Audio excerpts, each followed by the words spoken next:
Hi everyone, Margaret here. Today I'm making a pressure cooker Thai coconut soup. That's from a 2020 Season's Best recipe collection. Today's recipe features lots of fresh vegetables. I'm going to use a lot of different tools showing you how to prep those veggies, and it features our pressure cooker, which is called our multi-cooker because not only does it pressure cook, but it slow cooks and it sous vides, makes yogurt, all kinds of stuff. So let's get cooking. So we want to prepare our mushrooms, and I've already washed them. These are 8 ounces of Baby Bella mushrooms. I've already got them washed, put them in the colander so they could dry or drain really well. And we're going to use our Rapid Prep mandolin to get these sliced up in a jiffy. Now this is a wonderful tool that seems a little bit intimidating at first, but once you use it a few times, you'll get the hang of it. It does 24 different cuts, 8 different thicknesses, and then it either does a French fry cut, which is like a thick julienne, which is this one, or a thinner julienne cut, you know, for like carrots in salad or something like that. I want these to be, kind of medium, so I'm going to put the dial to 5. So that's going to be like a medium thickness, and I just want them sliced. I don't want them julienne. So I'm going to open up the stand. I've set my dial. I'm putting the food catcher right there. I want to take and twist and get my handle up. The nice thing about this mandolin is the food stays in one spot while the blade moves over it, unlike most mandolins. So my food hopper here, I just need to push up on this button, place it there in the track, and let go, and that's going to be on there real good. Now there's also suction cups that put this in so it's not going to slide all over my counter. And I'm always going to use my food pusher to get the food out. So I'm going to just put in 5 or 6 of these mushrooms. I love this because you can do a lot at once and it goes really quick. Imagine potatoes for a potato casserole or even French fries. See, my hands are nowhere near the blade. With supervision, this is perfect for kids too. And that's what that slice looks like at a number 5. So let's do the rest of these. Super simple. And I really like this a lot for when I want my pizza toppings to be super thin, because the number 2 setting for me is perfect for really thin pizza toppings. I like it that way. I also love this for doing potato casseroles. Like I mentioned, I do French fries, either sweet potato fries or regular potato fries. And look at that. This is also perfect for strawberry shortcake and all kinds of things like that. So the Rapid Prep mandolin. Now the best part about this is, like most tools, my favorite part about this one is it goes right in the dishwasher. I just close it all up like this, stick it in the top rack, separate these 2 out, top rack. Even the tray will go right in the top rack, and it gets cleaned right up in the dishwasher. To expedite this recipe a little bit, I'm going to go ahead and get the mushrooms going before I cut up my other veggies, because they need to cook for several minutes to get all the water out and get the most flavor in by sauteing them. So I'm going to set the multi-cooker to sear right here, and it defaults to 10 minutes, but I'm going to go ahead and beef that up to 30 minutes. I won't need that much time at all, but I don't want it to stop and then get it started here. Okay, and I need a tablespoon of canola oil. You could use olive oil too, or whatever your oil of choice is. The recipe calls for canola oil, and I had it on hand, so why not? So I'm going to let that oil preheat in the pressure cooker here on the sear setting for 2 or 3 minutes before I add the mushrooms. While it's getting hot, let me explain a little bit more about what the multi-cooker does. It has 16 different pre-programmed settings to take a lot of the guesswork out. Today we're going to use the soup setting because we're making a soup, and it has all the settings right in place for that. You can do beans from dry beans. You don't have to soak them or anything. You can just put the dry beans in there with the water after you've rinsed the beans and cleaned them and made sure there's no rocks or anything in there. And in an hour, you will have, roughly an hour total time, you'll have cooked beans. It has a dessert setting, a steam setting. I use that a lot, usually for my little egg bites. You can do a slow cook in here, you know, instead of a crock pot, you can use this. The sous vide, that is cooking foods at a consistent temperature in a water bath for a 2 to 4 hour period, and you get very consistent, delicious results every time. That is a way that a lot of restaurants cook their steaks, and then they sear them real quick at the end and put them on your plate. It has a yogurt setting, which also doubles as a bread proofing setting. It'll sterilize. It's got a custom setting, so you can set it how you want. We're using the sear setting right now, and we are 2 minutes in. I set it for 30, and we're at 28. So in 1 minute, I'm going to add these mushrooms. It's got an egg setting, perfect for your boiled eggs, a poultry setting, beef, pork, seafood, white rice, and whole grains. We do a lot of brown basmati rice, and that whole grains setting is perfect every single time. Okay, so my oil, I'm just going to pick it up and kind of slosh it around a little bit in the inner pot here and add, I think it's been enough time, add my mushrooms. Yep, you want to hear that sizzle. All right, let me get something to stir them up a little bit. Oop, one bit the dust there. I don't know if you heard that hit the floor. All right. So there we go. Let me show. So we'll come back and check that out, and you'll see them as they brown. I want them to cook for 7 or 8 minutes. So when it gets to be about the 20 is when it'll be time to start adding the other things. So let's cut up some more veggies. Okay, we're adding a red bell pepper. So let's get this guy cleaned. I first want to cut off the end very, very close to the end so that this stem just comes out.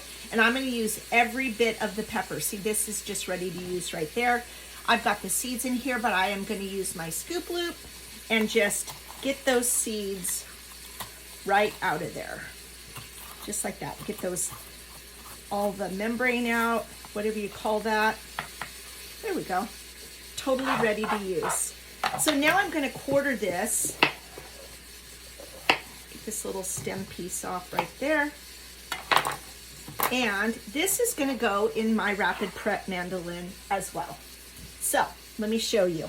This time I'm going to make these into dices, but I'm going to do that in 2 different ways. I'm going to put it through the first way to slice it, and then I'm going to put them back in another time and it'll dice it. So first I'm just going to slice, and I'm using the same setting of 5. And these, I'm just going to put these all stacked in here. So if I was doing a stir fry, this would be perfect, right? Those are sliced up so beautifully.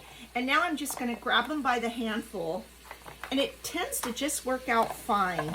I'm going to put some of them on my cutting board because I don't want to fill this with diced and then not be able to find my sliced.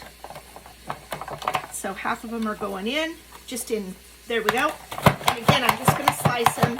And this time they're going to come out more like pieces. They're not a perfect dice. And I could put them back through. I could pull out a few of the big pieces and put them back through.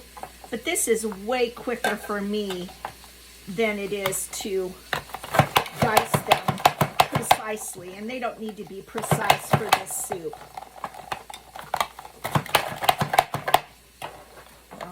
Put the last of them in.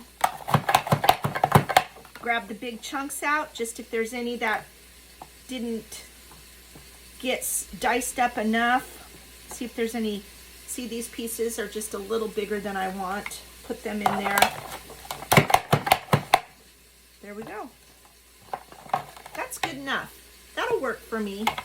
If you like it to be smaller, you can take another handful, put them in, and run them through one more time. And that really got them tiny.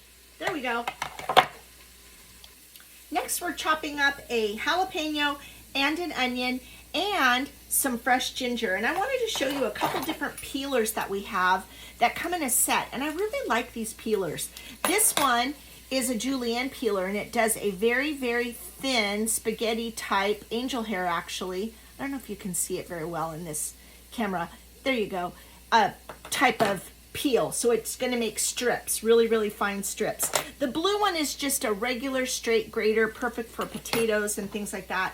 And this one is a serrated peeler. And it does a really good job catching the skin of hard to peel items like ginger or jicama, or and it'll catch your skin too if you're not careful. But you know, things that are like waxy or just super thick skins, this does a really great job. Some of those cucumbers you get have those really waxy skins. My favorite tool for dicing things up super fine, or even just a regular type of dice, is our food chopper. And you can chop right here in the cap, and oftentimes I do, especially if I'm just doing a single jalapeno or some nuts or something like that. But you can also just put the food right on your cutting board and chop away right there. The more you chop, the finer the food is going to get. That looks like a tough skin. Let's see. There we go. It was just in there funny. So how this works, you guys, is every time you press down, those blades make their own rotation. So it's going to come down in a different spot every time. And so the more you chop, the finer it gets. And then also cleanup is the best. You just unscrew the top, take off the guard, and open it up, and there's never going to be any science projects growing back there. I put everything in the top rack of the dishwasher, and it comes out perfect every time. So I'm just going to go all around my board here. Let me show you how it does a jalapeno and some ginger. I want those to be really fine.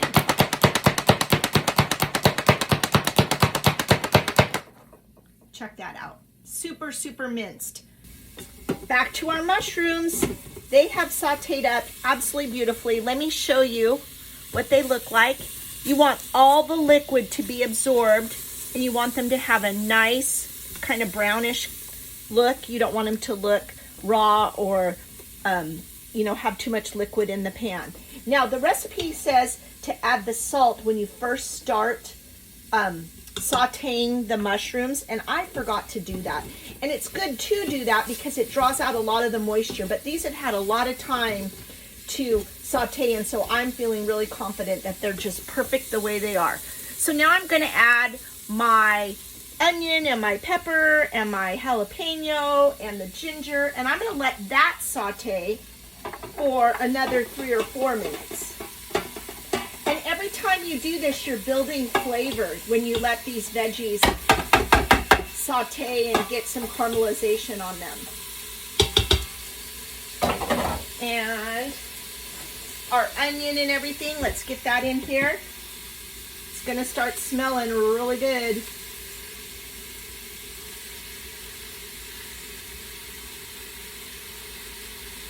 This is a soup that I've never had before, but it has over 20 5-star reviews, which is quite a few. All of the reviews, every single one of them is a 5-star review. Look at that.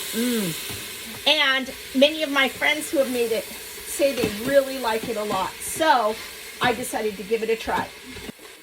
We've been sauteing these veggies for about 4 or 5 minutes, and they are looking really lovely.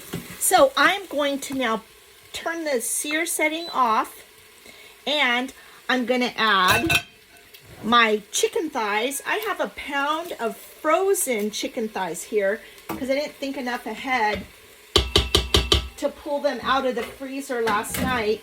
So I just am putting them in frozen, and I'm going to add a couple minutes to the cook time. And I have 1 pound. The recipe calls for 1 pound to 1.5 pounds. And I like my soup to be a little more brothy than I do chunky, so I went on the lower side of things. And I'm using thighs because I like that type of chicken meat. I love all chicken meat, but you could use breasts if you prefer. I'm doing 1.5 cups of chicken broth, and I'm doing 2 tablespoons of soy sauce. And I'm using our Easy Read measure cups. I love these. You just look at them right there. on the countertop. You don't have to do this business looking at it this way. You just put it right on the counter, pour it in, and you can see right where the measurement is. Put the lid on and lock it up.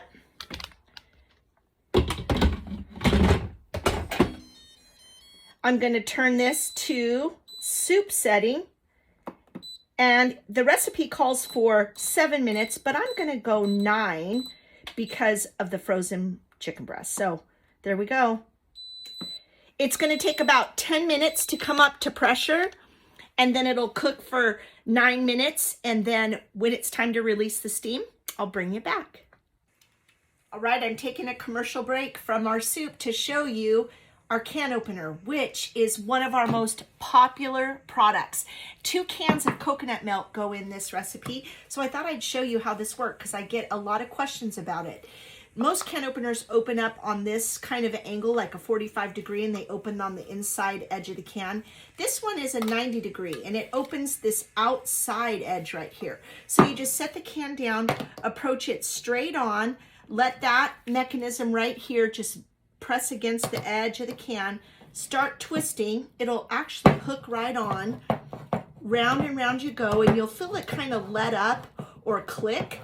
And when it kind of slows down, there it went. Counterclockwise takes it off. And then this little button operates these little pinchers right here. I don't know if you can see those very well right there. And you just put it right on the edge of the can and lift up. And you've got a perfectly opened can with no sharp edge. So I'm pouring the coconut milk into the batter bowl. There's a great deal of cream on the top and then the water underneath. These have been out in the garage, so they're a little bit cool.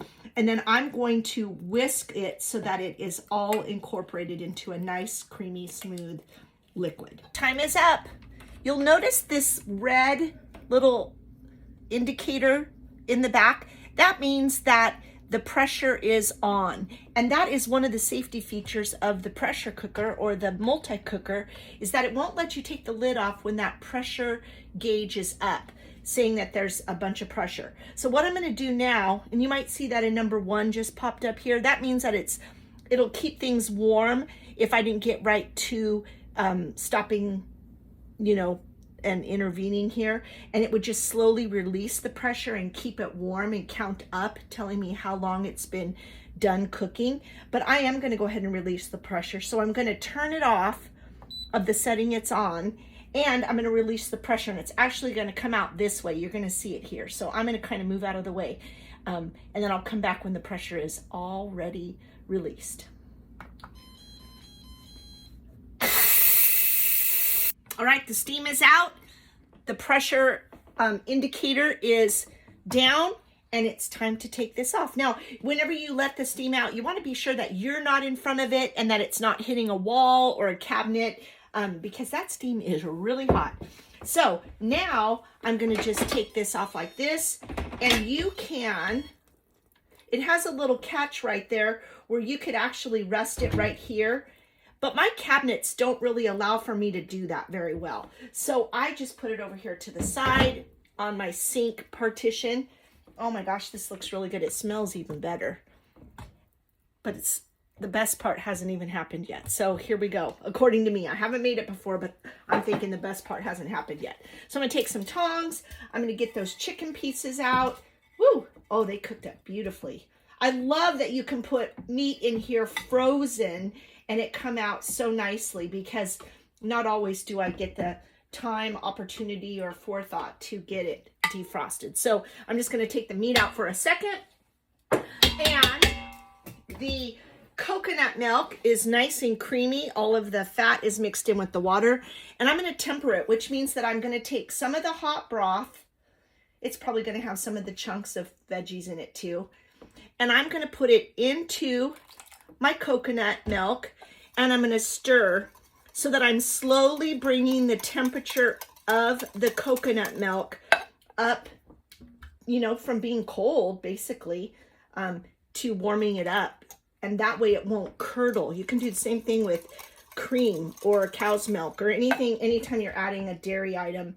And I didn't realize that coconut milk actually curdled too, but it does. Must be the fat content, I guess. So I'm going to do a couple more of these, you guys. And then I'm going to show you how I cut up the chicken. And then I'm going to add this, the chicken, and the juice of the lime into my pot.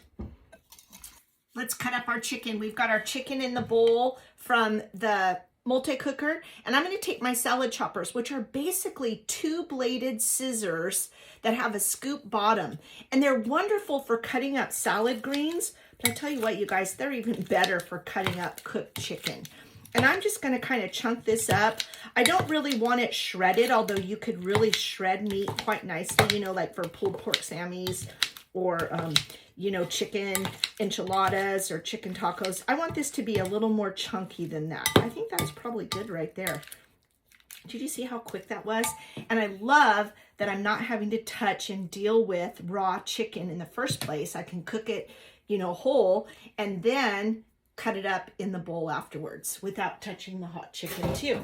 So there's that. And then I'm going to cut my lime in half. Here's a couple tips about citrus, and you probably know some of these, and that is a room temperature fruit is going to get you the most juice. And then also if you roll it on the countertop with the palm of your hand and kind of break up some of that pulp, you're going to get more juice that way too. And then our color-coded knives, these are some of my very favorites. This is the utility knife.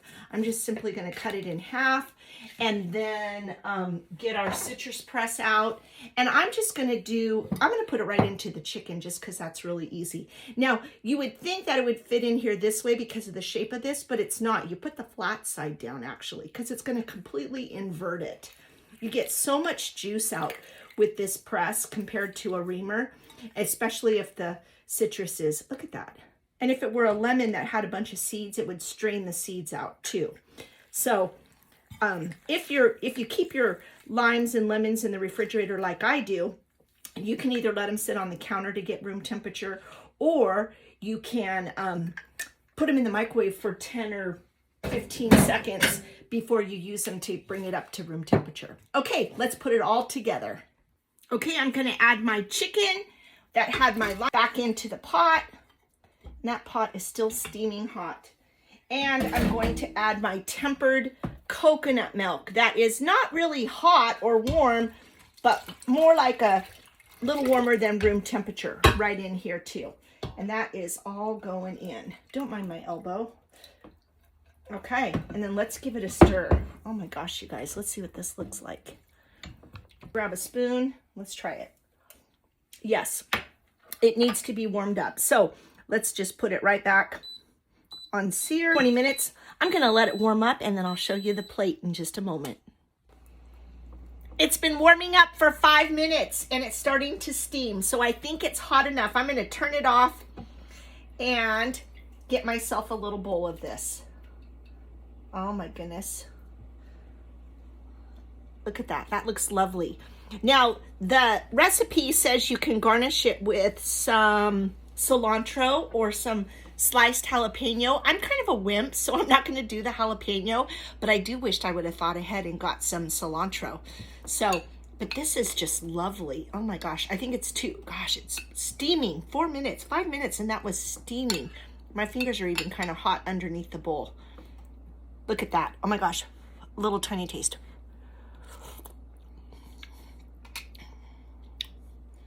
You know what? It's really good. I got some of the ginger, which really gives it a lot of flavor. I love the coconut milk. And I do not like things super spicy, so I think the jalapeno in here is just perfect for me because I don't like spicy. But if you wanted it to be spicy, you could leave the seeds in. You could add some, I saw some people added some red Thai chili paste. Does that mean anything to you? That's really good. I hope you guys give it a try. So this is pressure cooker Thai coconut soup. And it was really quick. Bye now.